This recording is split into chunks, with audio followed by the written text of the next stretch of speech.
Hello everyone, hope you guys are doing well. So continuing our journey, we were trying to revise something and uh yeah, so like we had already studied about what expressions are. Okay, so now we will study about operators. Now operators are something basically that are going to operate. These are so first operator is basically my arithmetic operators. So the types of arithmetic operators. Um, First you have multiplication, then you have division, then you have modulus, then you have addition, and then you have subtraction. Um, just like arithmetic operators, nothing much to take care here. Just only the only caveat or the only problem. Remember, this is modulus, so this will give the remainder. Oh, sorry, this is mod, right? This is giving me the remainder. This is going to give me the quotient. Perfect. Then we have equality operators. Now, equality are used to compare whether two values are. So right now we are just talking about ref. We have not entered into object, right? So equality operators. We have basically. So there are two major category. So okay, not category. Basically, it is equal to. This is equality, and this is not equals. Now remember, we are not only checking the values here. We are not checking for any instance. Um, this is always going to give me a boolean value. Uh, this is always going to give me a boolean value. So then third we have relational operators. So in relational we have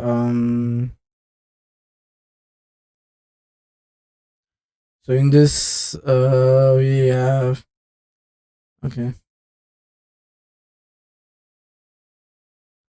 we have all possible relations greater than, less than, less than equal to, greater than equal to. Now, again, these are going to be boolean values. They are going to check the values. We are talking with respect to Java, right? We are not talking with other programming languages. It might be a bit differently, but right now we are only referring to um, we are only referring to Java. So there is one more. Yeah. So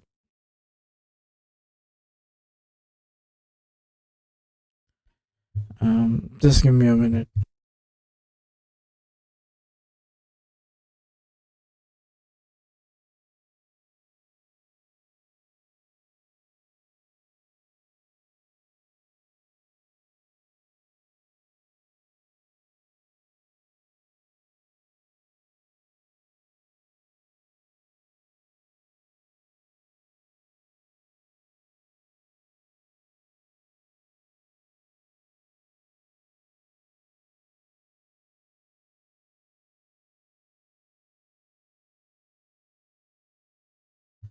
Yeah, so you are with relational.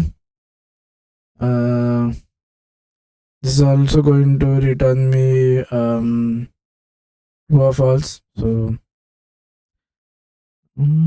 yeah. So we are right now. We haven't checked. So this will only. So equal to will only equality will only check value and not reference.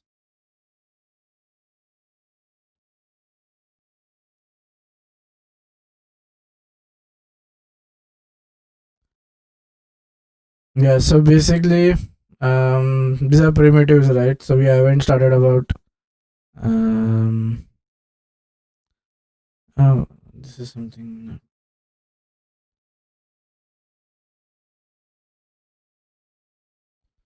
equality.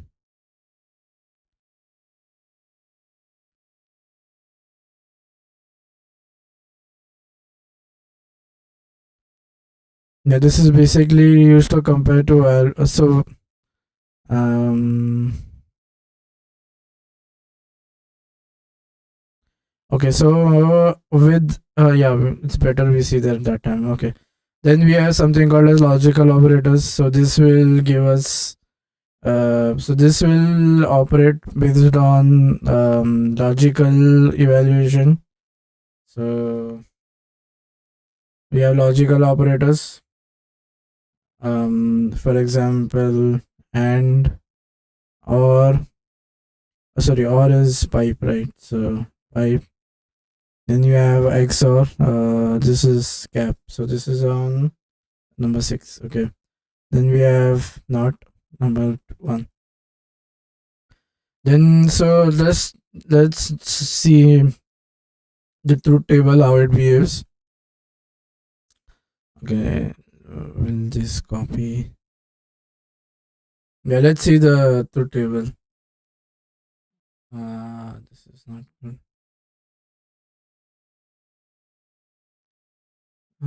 Paste.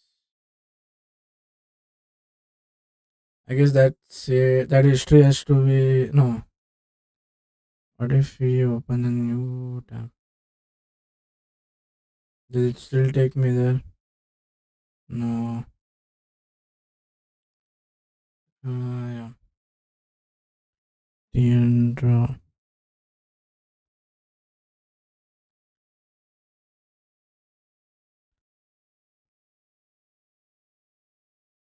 I guess. Please enable, but there is no way to enable. How to preferences scrolling paste. Okay, now let's see. Due to missing keyboard permission, please enable the what? This is not bad. It has cached some memory. That is no problem. Mm, manage cookies. Maybe here. No. So if I click on this theme, sign out.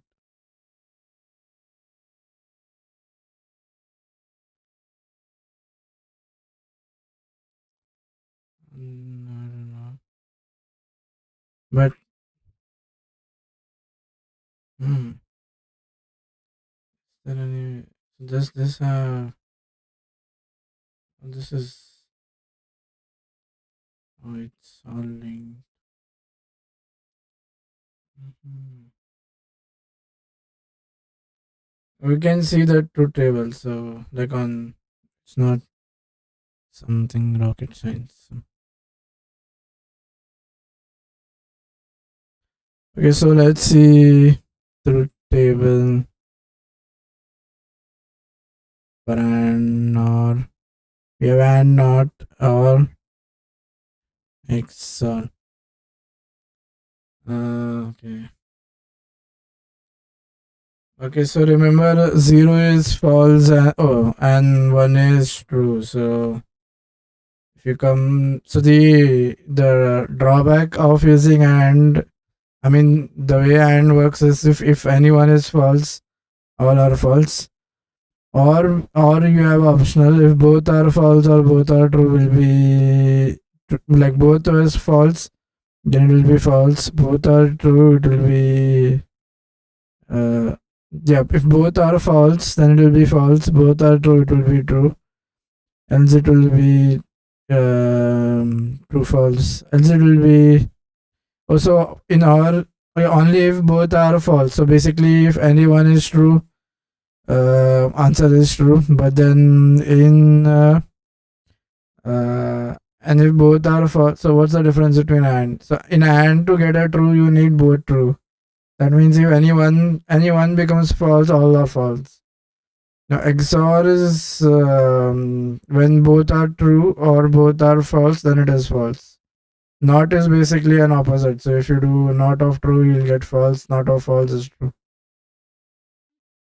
The OR is basically if at least one of the operand is true, and will check if one of the operand is false, right? So no need of further evaluation, right? We know that is going. Oh, zoom 200. Let's go back to content and I zoom 200. Yeah, so basically in and any one false answer is false. Like anyone false answer is false. Then you have anyone true. Okay, so let's control D and do here.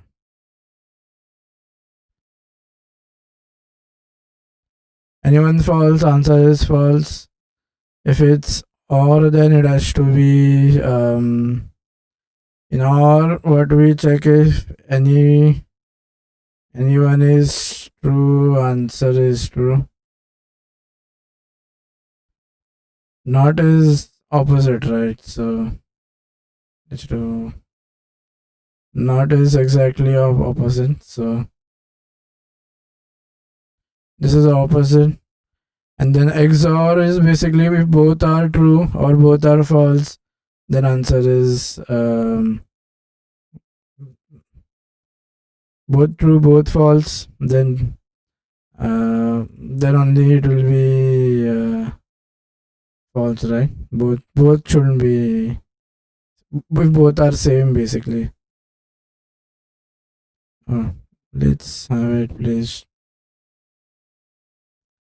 Both are same, then answer is false. Then you have something called as logical XOR. Okay, that is done. Now then you have string. Okay, then you have the assignment operator. Remember, equal to is basically assignment, so it works right to left. The assignment, it works right to left, or what is right gets assigned to left. Now can we have multiple assignments? Now this is something called as right associative, means that if there is multiple assignments, then they are evaluated from right to left instead of going from left to right. Just have this thing in mind. So now precedence. Now there is some so like there is this BODMAS rule, right? So what do you have multiple operators in one line? There is something called as precedence. So in arithmetic, precedence is BODMAS, right? BODMAS is brackets, bracket, then division or multiplication, then addition, subtraction, however it is. Now associativity will define which operators of the same precedence will work. For example, should we go left to right or should we go right to left? So left associative means the operators are going to evaluate from left to right. Generally, English is written left to right. So all operators are left associative because they are from because English. So remember, coding is little but an higher level language like English, right? So you just have that. This precedence is for arithmetic. You kind of follow the BODMAS principle. Now you kind of do control flow. Now control flow is basically now here there is no control, right? Whatever is written line by line execution will work. Now what if we want to do some control? So we need some control structure that will allow us. So those are basically called as control flow. Now then you have statements. Now what is statements? The smallest standalone element of a language that expresses some. Okay, let's have let's have something called as control flow is again, and we are going to control what will be executed when basically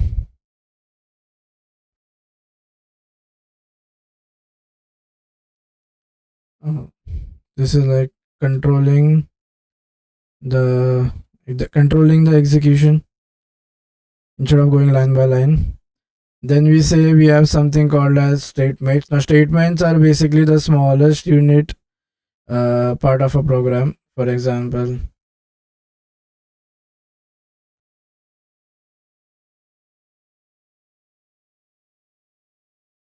statements are the smallest unit of a program. So the smallest unit of a program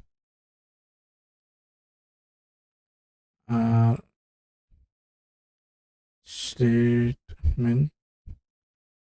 Okay, now OOP languages operate within the so-called imperative paradigm. Okay, they are sequentially executed top to bottom. There are many different kinds of statement you can have. One is declaration, expression, block, selection, and iteration. Selection, declaration is basically when we declare a variable, right? Now expression is basically um, that forms a complete statement on its own. Now it basically a single statement, right? There is like so in order to indicate the next line, we kind of separate it with semicolon. Um, Statements relate to some action, right? Okay. Now a block statement is basically, remember curly brace. Okay. Now these can be further classified down, like you can have different types, right? The first is a declarative. Declarative like declare declaring variables. Um, the other one that you have is expression. These are basically value like thing. Third one you have is basically block. So these are represented by curly braces, right? So block, you have curly braces, and then um, uh, now selection is the act of choosing different paths. So for example, then you have something called as selection. So based on some input, you can select. So that is switch. Then you have one more. Okay, the selection is the act of choosing different paths to the program based on different conditions. Now the if is the simplest form. Okay, so no, let this is selection, and in this selection we have different types. Like you can have if, switch. Okay, so because in if also we are selecting, right? So first is this is if. Then we have switch. So you kind of do switch. Then you have something called as you have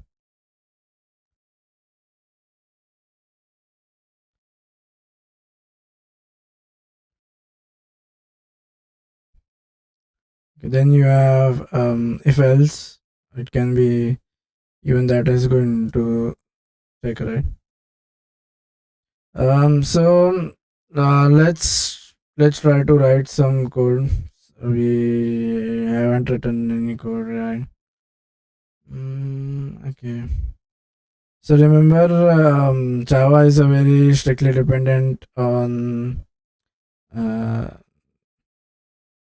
it's a very what do you say, this is a highly depend, I mean, object oriented language, right? So just be careful that you are following.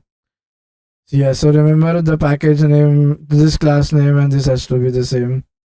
Then you can do public static void main. This is where the argument. Oh, this is where the code instruction is going to start. Now then you can have int, and then you can do. So you have some variable, and this is into marble is 10. Okay, now here it is. This is showing it is not being used, so that is why. Yeah, that's okay. You can leave it away. Yeah. And then we do if we say this marble is equal to 10, and then do something. So I'm going to do sysart. Okay, sysart, and then let's have a string printing being done. So this is 10. So based on, remember, all statements need to be need to have um the semicolon, right? So when you go to terminal, let's try running this. So you clear it out. Now at first this is a compile time, right? So you need to do hello Java C, I guess. Oh, let's do hello dot Java and do the Java C. Okay, so I guess hello and then Java C. Command not found. Hello. Okay.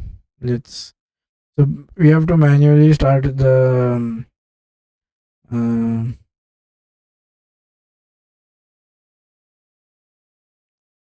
is it? Uh, it should be Java C, but I don't know whether it is. Yeah. So I'm writing it the other way around. It has to be Java C and then hello dot Java. So now you have compiled. So the moment you compile, you get this dot class file, right? This is exact. So yeah. The source code is compiled from a dot class file using. Now forget this. This is type of a compiler. So now I have already compiled this. So now I need to execute, right? So you do Java and do hello dot Java. So now we are. So this is 10 is getting printed, right? So okay. Before we go further, let's see what does Java Development Kit provide us. So JDK, or it's very famous term, right? Okay, so let's see what we have in the Java. Before, yeah, it's better we study it here. I guess we should have started with this, but then that's okay. So now the moment you will install something called as a Java development kit. So here we say this is Java dev. So as a name suggests, this will include all. It's a kit, right? Basically, when you do a mechanic kit, what you get everything like nut, bolt, screws, screwdriver, pliers, everything. All the thing that you need to have the all the thing that you need um, to execute, right? So this is basically the JDK. Now remember, has to be something that does. There has to be. So remember. Okay. Oh no. Let this be. Now, what does this contain? So first thing that we are going to see is. Okay. So this is a. So now. Okay. Now we need something that is going to convert the machine. Oh, sorry. The high level to machine, right? This is done. This is basically done by virtual machines, right? It is their job to have the virtual, or basically after this you will be having the 1 and 0 code that we need. So no. Oh, let's shrink. Oh, this we have to make it further. This will be a little bit big. Medium or large.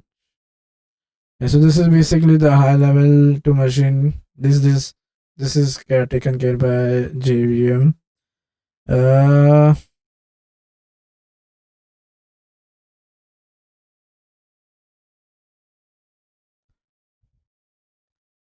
Now, so when you do runtime for what about when you are referring to some libraries, right? So you need some extra files or extra set of libraries. So you have, for example, the standard IO library. Um, then you need so before that, um, you also need a compiler, right? So um, so you need, and here you need the compiled file to be available. So remember, so the input to this is going to be my compiled file. So I need to have the compiled file or the dot class file as well, right? So let's put in a text and say we need we need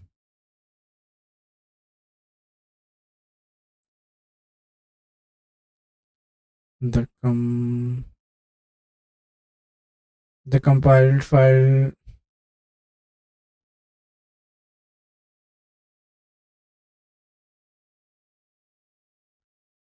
So we need the compiled file here, and then no. Okay, now so we need something to do the compilation, right? So if you see, then there should be a compiler present over here. Oh no, let's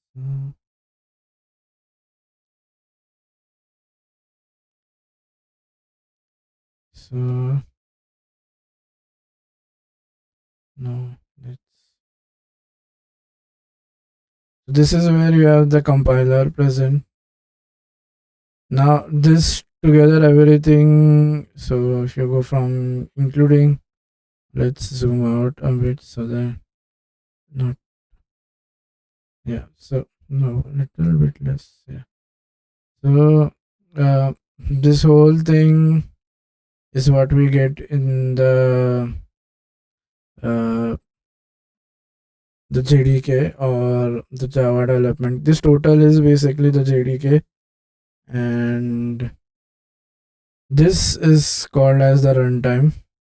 There's a Java runtime environment where we are running the machine code, or when we are running the code to have the machine code being generated.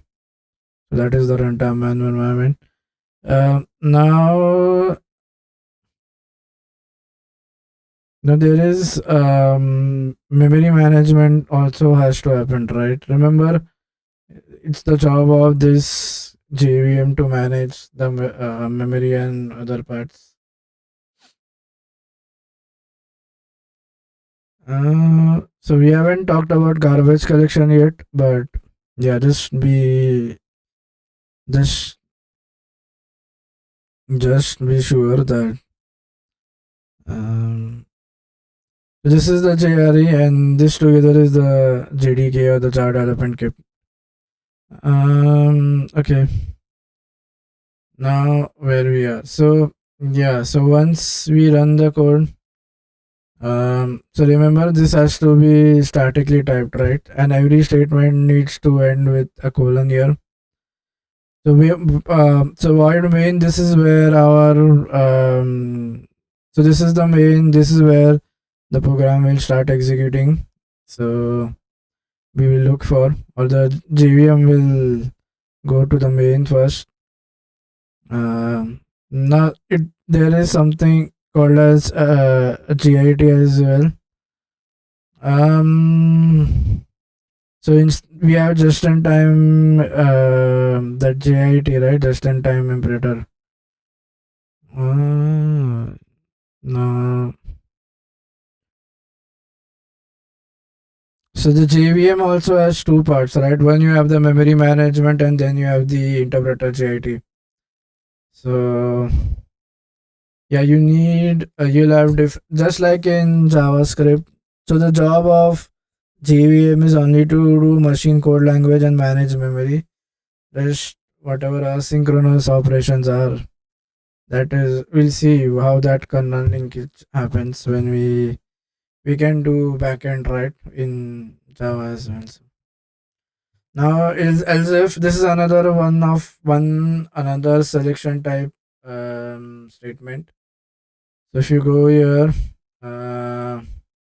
you can add oh, let's go to 100% now. So you can add in one more over here, and then this is if else. Okay. So generally, so remember block is anything that is by curly brackets, right? Okay, then nesting is basically you can nest.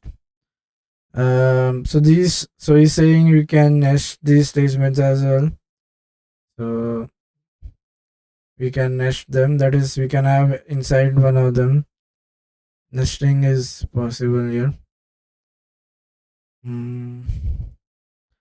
Okay, now switch statement. Remember, so switch in Java. So instead of writing many if else, you kind of write a switch. Remember, switch will have like fall through effect. That means whatever cases before the case match, all of them will run over here. So just be careful of how you are working with switch case. Make sure you have breaks written after every case so that you're not executing those cases that you didn't intend to. Now, uh, this is very language specific. Um, Now, as you may recall, so selection expressions are used to select between two or more expressions.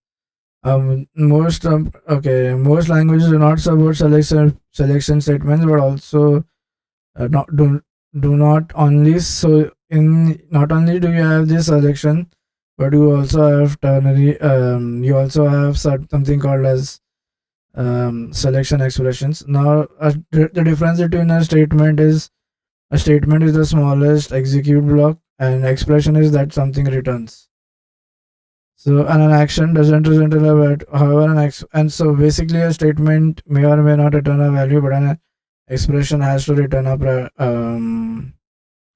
a value. Now we'll see ternary conditional operator and switch except, which are both selection. Okay, this is I don't know whether you have. No, you don't have this, right? We don't have switch expressions in Java. We have ternary? Okay. I mean, I don't know. I guess we have ternary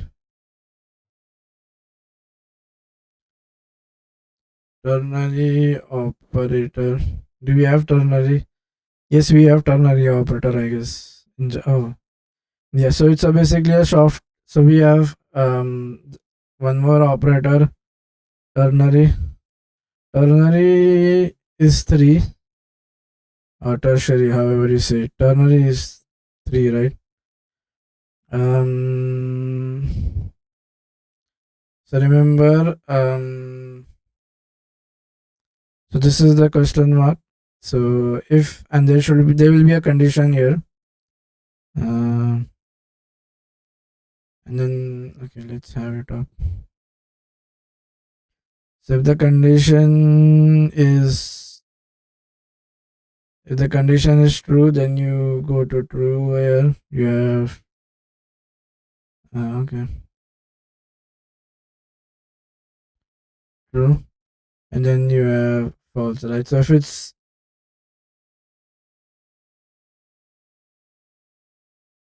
If it's true, you come here. If it's false, you go here. Ternary is you have three operators, right? One, two, and three. So ternary. Mm,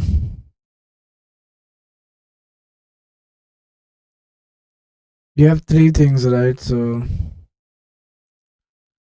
okay. The next thing. Now we can next. There is no okay. Now conditional breed. Conditionals are problematic in OOP. We strive to replace them with subtype.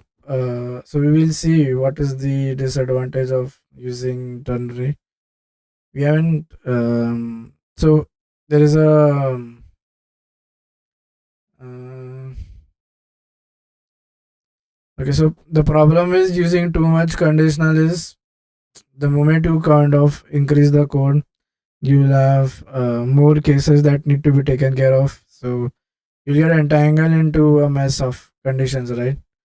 The other is complexity becomes because you want to change, you have to carefully. So there's a drawback of using conditionals, right? So conditionals are good, not that they are bad or something. Thing is, they first will increase complexity, right? If you think it logically, the moment you write more code, you have to think about the corner cases, right? And then you have to add those cases. Complexity is increased. Um, so that leads to writing more and more conditionals, right? So you are kind of breeding them, breeding conditionals, which is not required. So, and the third part is they encourage duplication, right? Um, yeah. So we are. There is one more drawback, basically, which is it encourages duplication. Remember, code duplication. We don't want that, right? So why and how we'll see. Um, so it increases and it encourage not increases it encourages. Um, conditionals and encourage duplication. Now iteration. Okay. Now what if we want to um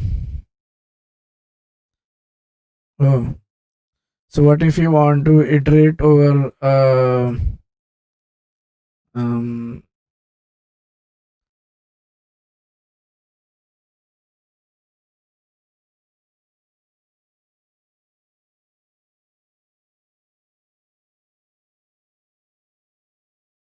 yeah, so iterating is basically like running across the loop, right? Running on the loop. I mean, iterating is repeating something for some amount of time.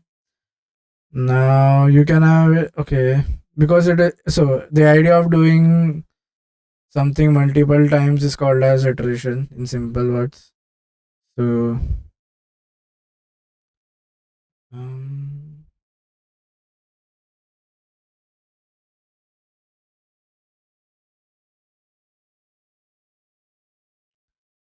doing something multiple times is called iteration. Now there are different ways you can iterate. While you can have your while loop, then you can have do while, then you can have for. Um, then there are certain specialized loops like uh,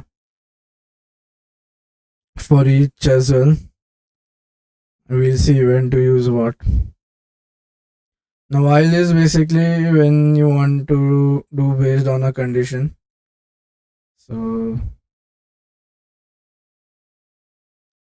do while here when you mandatorily want the first iteration to happen. So your first iteration is mandatory, right?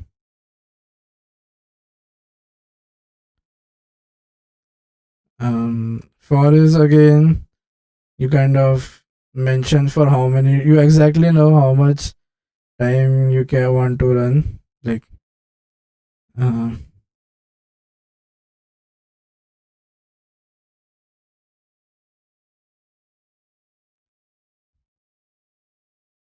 exactly know how much time you want to run a given operation. I see. Now then you have for each. Okay, so one caviar, one thing is these are interchangeable, right? You can make a for loop like a while loop. Mm, okay. So yeah, then you have nesting. Okay, you can nest loops as well. Again, for each. Okay.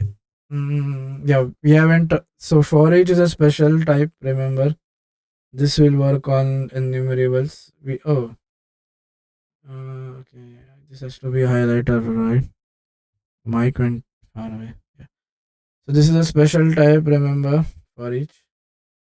And yeah, this is a special. We'll see what enumerables are. We haven't talked about them. Now, infinite. Remember, infinitely. If you keep on looping, so this is going to get play. So whenever you do a loop, um, so remember always be careful, right? Um, so do not have an infinite loop. The reason being is it will not end anytime soon. So to end the program, we will have to manually kill it, else it will be running forever.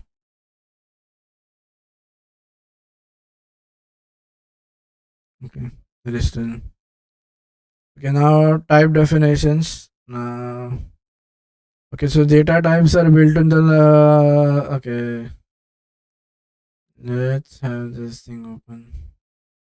Yeah. Now we are talking about data types. Now data types are built in into the language.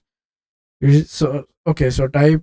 Now this is something cool, right? So he's saying the okay, so now type definitions.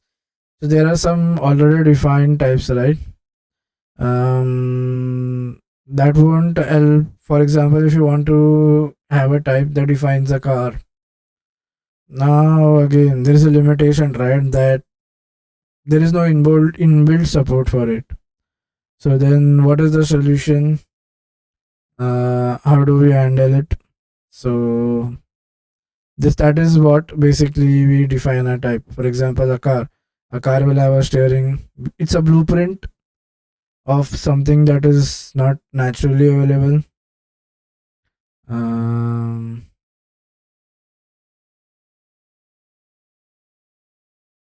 Now, enumeration types. Enums provide a way to define a type that can have one of a few distinct values, and those values. I'm not sure if we have enums in Java.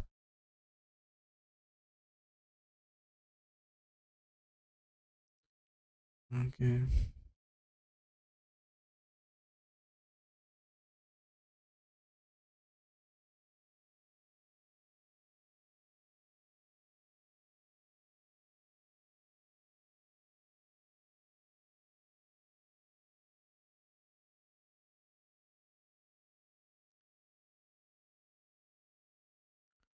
Uh, so then we have something called as exceptional handling. And exceptional is basically when errors happen. So you do not want the program to terminate abruptly, right? You want a smooth termination of the program, right? So for that, you do something called as exceptional handling. Um, there are different ways in which you can handle an exception in Java. Um, um,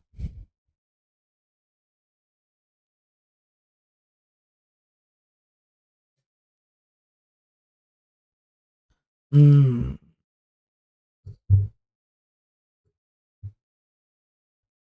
I guess we should start from.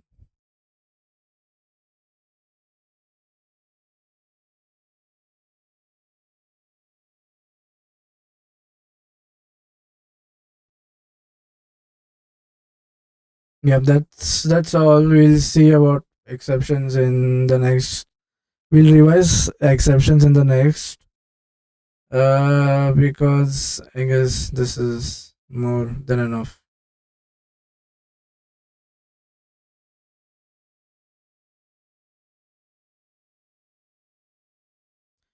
Okay, yep. So that's all for this lecture. We'll continue with the exceptions and just little bit more left, and then we will be diving deep into OOP. And so yeah, we'll be studying a lot about OOP, right? OOP is very, yeah. We'll see everything. Um, iterators, and then we'll see the risk of substitution. Okay. Yeah. So that's all for this lecture. I guess we have mostly covered everything. It's just we are left with arrays and functions, and then we'll be moving on to P. So that's all for this lecture. See you guys the next one. Till that time, bye bye.